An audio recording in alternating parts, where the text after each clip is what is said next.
Roadside Deception, huh?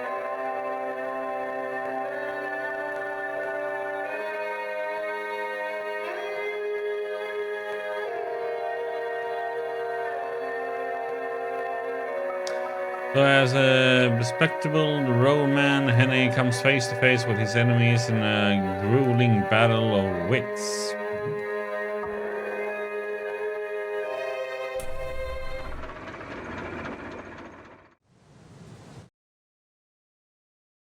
Evil Shires.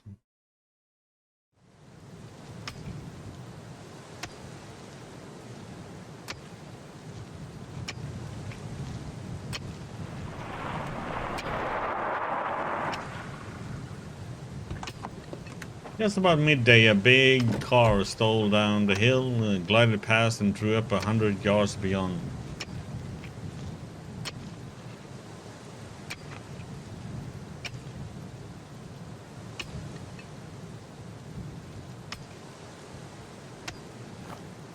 Its free occupants descended as if you stretched your legs and sauntered towards me.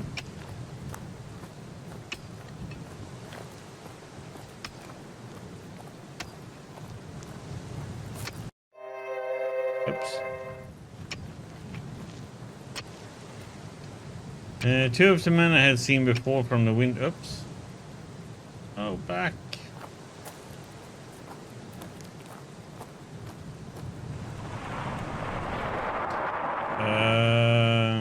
Okay. Two of the men I had seen before from the window of the Galloway Inn. One lean, sharp and dark, the other comfortable and smiling.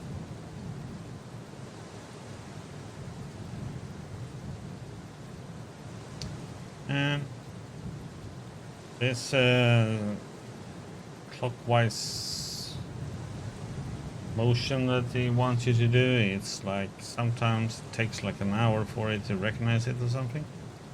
The fellow had to look of a countryman, a vet perhaps, or a small farmer.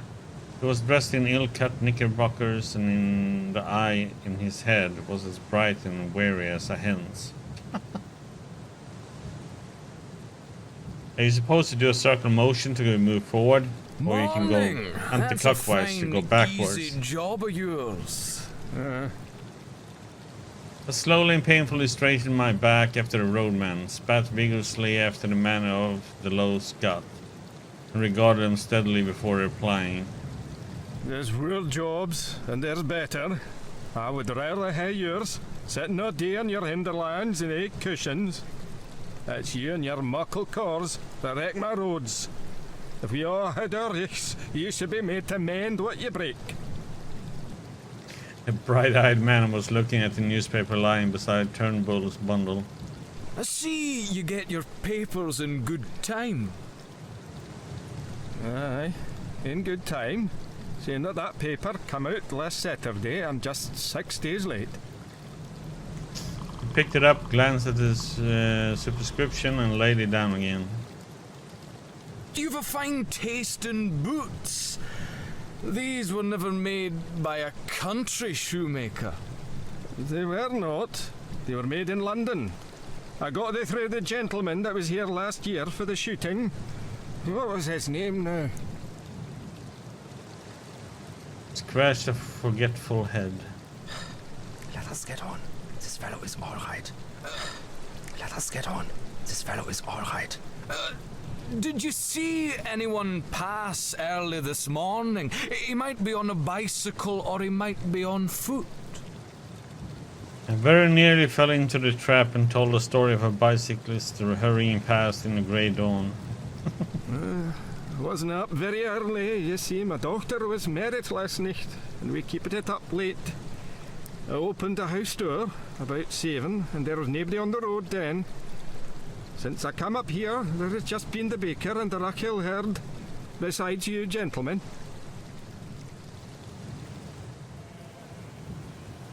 One of them gave me a cigar, which I smelled gingerly and stuck in Turnbull's bundle.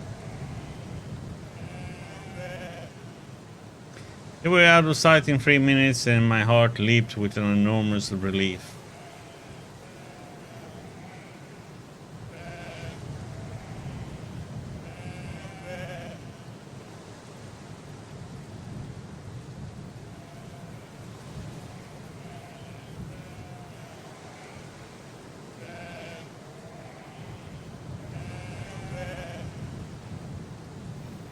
Went on wheeling my stones. It was as well, for 10 minutes later the car returned. One of those ones waving a hand to me. Those entry left nothing to chance.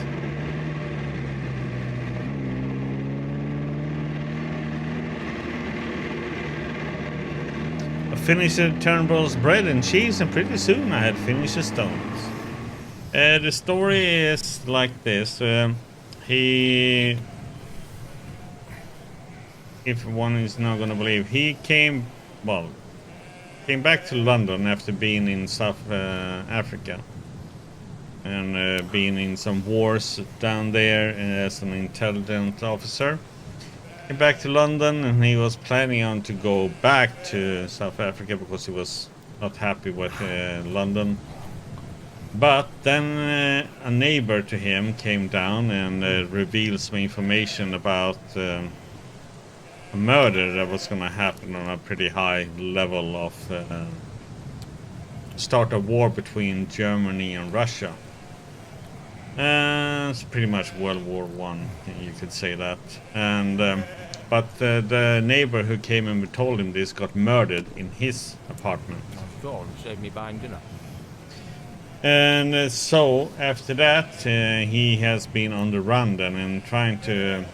He met the people here and there on the road that he told about this. But he also has the police after him and Scotland Yard, and he has these, what you call them, criminals, I guess you can call them, after him too. So he's trying to. I don't know why he is still traveling in Scotland, since they know he's there. But that's why he tried to go, but they found him pretty quick. That he was in Scotland. So they're pursuing him, trying to catch him then. Because it looks like he did the murder, but we didn't, of course. Well, what we know. That's pretty much. So he's been like taking, talking to people and doing things like this, trying to hide from everybody.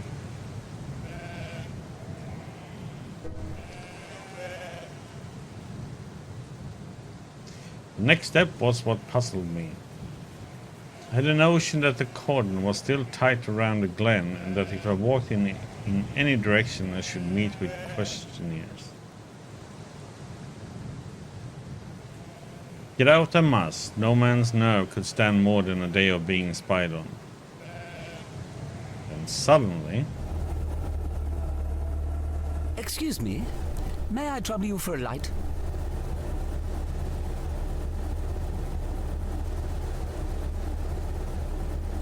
By an amazing chance, I knew him.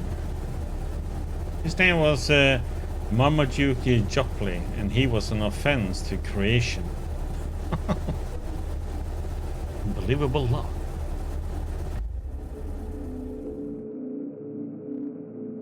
He was a sort of a blood stockbroker who did his business by tutoring eldest sons and rich young peers and foolish old ladies. He would crawl a mile on his belly to anything that had a title or a million. First meeting. I had a business introduction to his firm when I came to London. He was good enough to ask me to dinner at his club.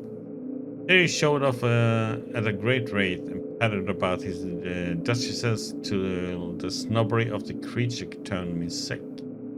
I asked the man afterwards why nobody kicked him, and was told that Englishmen reverence the weaker sex.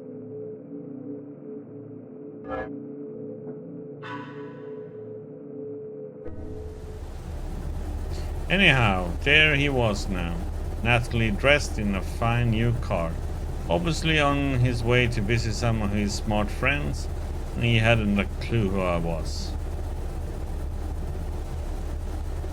Guess looks like we're gonna jump in. Hello, Jopley. Well met, my lad.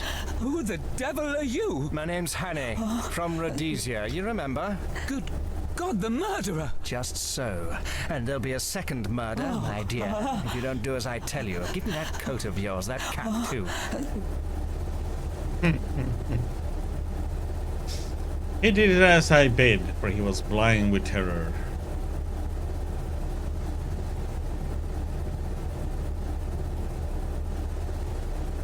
Over my dirty trousers and vulgar shirt I put on his smart driving coat, which buttoned high at the top and thereby hid the deficiencies of my color. I stuck the cap on my head and added his gloves to my getup. Dusty roadman in a minute was transformed into one of the neatest motorists in Scotland. On Mrs. Jopley's head I clapped Turnbull's unspeakable hat and told him to keep it there. Now, my child, sit quite still and be a good boy. I mean you no harm. I'm only borrowing your car for an hour or two. But if you play me any tricks, and above all, if you open your mouth, as sure as there's a God above me, I'll wring your neck. Savvy? Just don't hurt me.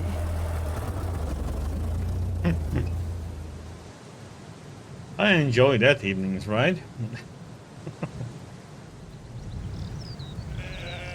As the dark fell, I turned up a side glen into an unfrequented corner of the hills.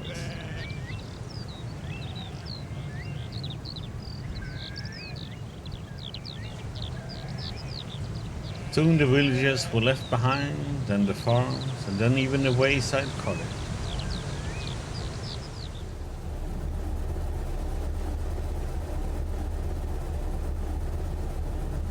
Here we stopped and obliviously reversed the car and restored to Mrs. Jopley his belongings.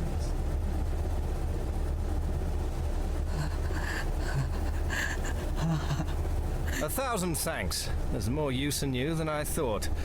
Now be off and find the police. I'll get you!